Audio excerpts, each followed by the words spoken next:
接下来我们要持续来关心到最近在东北亚的上空真的气流很乱，尤其今天要关心到的是韩国的军方不停跟美国谈好的安保，李在明在想什么？今天我们会一起来做关心3个火线话题，今天请来宾来特别帮我们做解答。我们等一下会来看到的是美军的100架次的 F-16呢，在这边演练，而且逼近了中国大陆的防空识别区。那这个时候中国大陆它是紧急的升空它的战机来做对峙，结果呢，驻韩美军接下来被要求要向韩国道歉，韩国现在开始已经不再唯美是从的意思了吗？今天一起做关心。第二件事情，刚刚特别讲到的，美军的 F-16逼近了中国大陆的防空识别区，那中国呢，它是派出什么战机来升空拦截呢？军事上面的消息，等一下我们会请来宾来特别帮我们做解答。最后今天也会来关心，为什么李在明这个时候要求韩国缩减跟美国的联合军演的一个规模呢？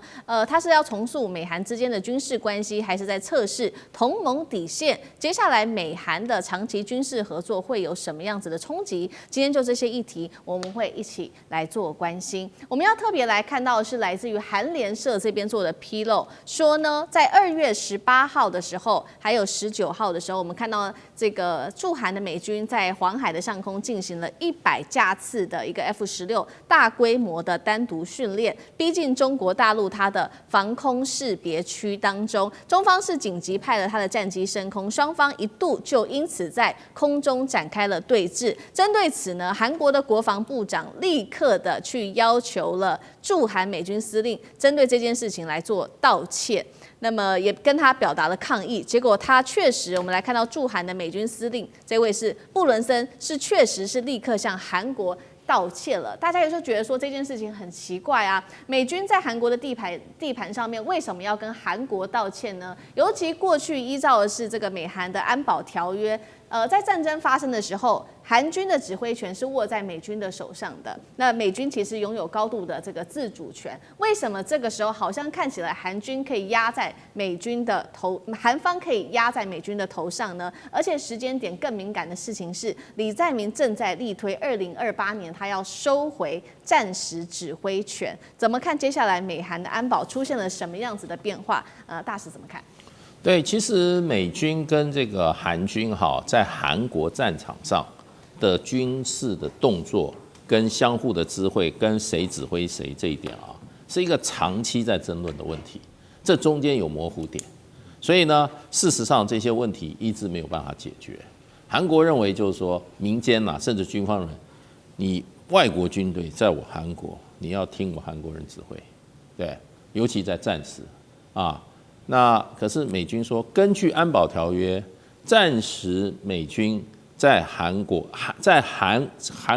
发生战时的时候，指挥权属于美军。对，那这个韩国当然心里不痛快，跟美国去吵了很久。2007年的时候，当时的卢武铉就跟美军说谈好了，2012年2007谈好了，2012年美军会把战时指挥权移转给韩军。结果呢，后来不了了之。到了李明博的时候呢，他到2010年又跟美国人谈了一次，然后说，我跟美国谈好，2015年会转让给韩军。结果呢，又怎么样？又不了了之。所以到了2014年朴槿惠上台以后呢，他就跟这个又对外说，我们又跟美军谈好，2016年会移转。可是到现在都没有移转。那可是呢，这个李在明上任以后他们已经跟美军重新谈了。他说，2005到2006年就可能让美军把指挥权转给韩军。结果呢，现在看起来是阶段性的发展，也就是今年的1月，经过李在明政府他们这个谈判他说，事实上已经把联合作战的地面作战的指挥权，那么这个司令部指挥部的指挥权现在已经有一个韩国籍的中将来取代了。所以呢，可是问题你要听到这个地面作战，只有地面，只有地面，那海上跟空中的好像没有包括，都不算数。结果呢，李在明他又出来讲说，好，我们已经跟美军讲好了，2030年的时候，有可能这个所谓全面作战能力，那就是3个空间的那基本上这个能力要由美军移转给这个韩国，所以还要等到2030。那这次发生在空中，显然跟这个今年1月得到的地面指挥权好像不太一样。不过韩国基本上他并没有说是违反任何条约，他是说你没有跟我韩方做这么大规模的军事行动，你没有跟韩方做充分的沟通。那事实上传出来，韩国媒体就说啊，我们国防部长、我们参谋总长都跟这个驻韩美军司令打电话，驻韩美军司令已经道歉了。可是昨天，驻韩美军司令部出来正式说，我们没道歉。他说驻韩美军为维持最高战备态势，完成自身任务，定期实行演训。我们不会为此道歉。然后接了一句话说什么？由于相关事项呢未能及时报告有关层级啊，布朗司令向韩国国防部及联合参谋本部表达遗憾。所以遗憾跟道歉是不一样的啊。那韩国人呢也是很硬啊，国防部中午就举行记者会，美军是10点钟举行，他中午就举行记者会。他说部分报道内容是属实的，但公开双方通话内容并不适当。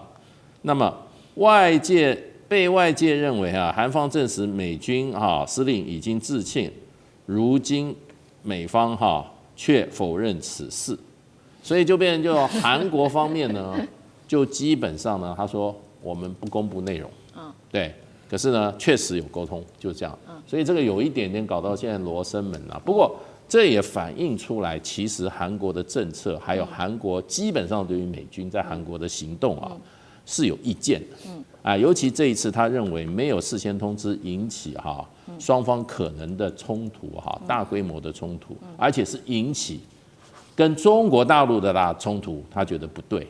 你如果引起跟朝鲜的这个冲突的话，可能的话，那是你美军在韩国的本职学能。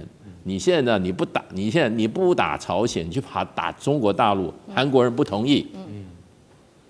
是，所以我们可以看到这个韩国的总统李在明开始在这个美中之间的战略开始做调整。等一下也会请汉庭来持续带我们看，那接下来对于美韩长期的合作又有什么样子的影响？我们先来看到刚刚提到的这个在黄海对峙的这2架战机，那包括了中国大陆，它的战机到现在没有人知道是哪一架。那中国的外交部也没有多说什么，他只有说呢，中国军队依法依规全程跟监警戒，有效的应对处理。我们现在来看以军事的角度来做分析，中国可能是派出什么战机？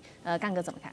好，其实老实讲一句，中国现在常驻于浙江以及这个江西的大概4个基地，都主要是还是以歼16战机为主，这也是我们最新的飞机。那比前一代的歼11呢有很大的改进，虽然说在外观上面没有什么这个差距，但是呢歼16它更新了所有的航电设备，这是最重要的。为什么？也就是说，你今天更新了航电设备之后，你就不再像以前的那么硬邦邦、铁板一块的，是听着基地的战管发布命令。你甚至在空中，你可以有跟空中预警机的联系，就可以知道说，我们现在在我们的 CADIZ 什么意思？中国航空情报识别区CADIZ 就是在自己的领海跟领空范围之内。CADIZ 可以告诉你所有的由预警机传来所有的相关的资讯，这个空域里面有多少民航机，航向是多少。但是突然出现了有一队飞机，谁原来是来自这个韩国的一队美军的 F-16战斗机。那这个时候，空中预警机下达了指令之后，歼16它就会上去应。其实以歼16跟 F-162种飞机，他们的实力在伯仲之间，他们的性能也是在相当的一个水平，同样一个水平。不要说 F-16已经很老了，对，很老了，没有错。但这些飞机平均年龄只有20岁，跟我们现在的歼16或者是歼11的这个寿命是差不多的最重要的就是说，如果发生了对峙的情况之下，那两军等于是只有一线之隔，只要你再多飞200公尺，不是200公里200公尺，那你就过去了，就等于进到了韩国航空识别情报区，叫做 KADIZ。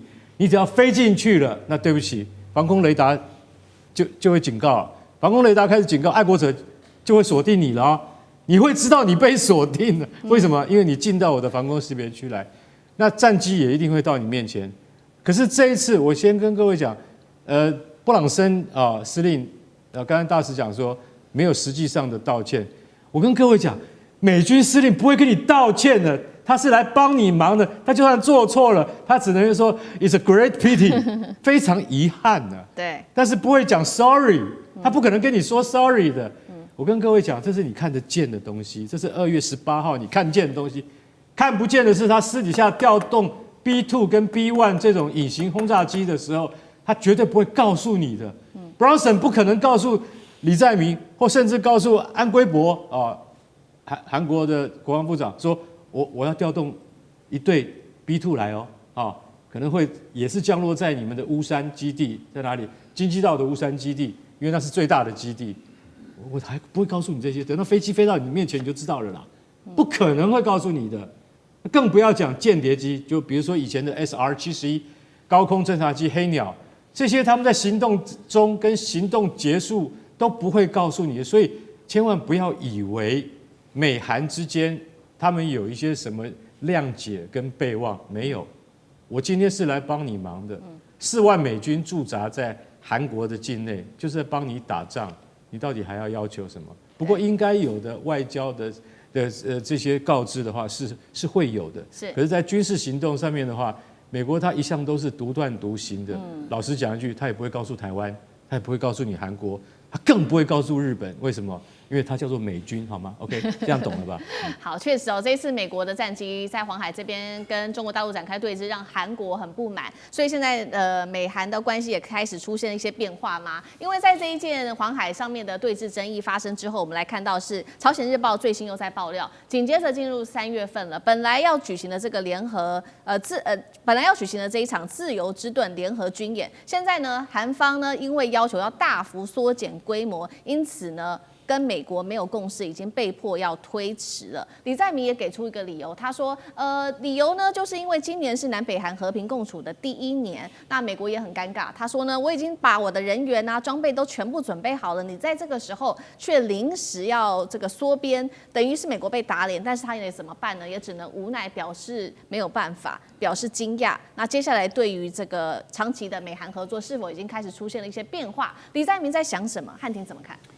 这一连串的操作确实让很多过去认为韩国唯美是从的观察家们跌破了眼镜。不过，不论美方是道歉还是遗憾，你想想看，美国什么时候会向台湾表示过道歉跟遗憾呢？从这点来看，韩国还是挺了不起的啊。那韩国这一系列，你看他做了3件事情啊。就第一个，在黄海的事件上，是在我们农历大年初了。它主要的抗议是什么？是说美军根本没有跟韩方有充分的协调沟通，然后呢，你美国的挑衅行为是把韩国置于了中美冲突的前沿，严重违背韩国自己的国家利益。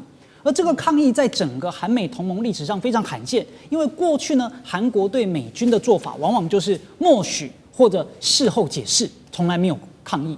那第二呢，就是拒绝捆绑踢开日本，因为几乎就在同时间，美国提议我们美日韩要联合空中演习啊，但李在明呢也拒绝，为什么？说你这个很靠近日本什么主导就主权的相关问题啦，所以韩国不碰。这也表示了韩国在历史的问题上是要划清界限了，拒绝在敏感的时刻跟日本进行深度的这种军事捆绑。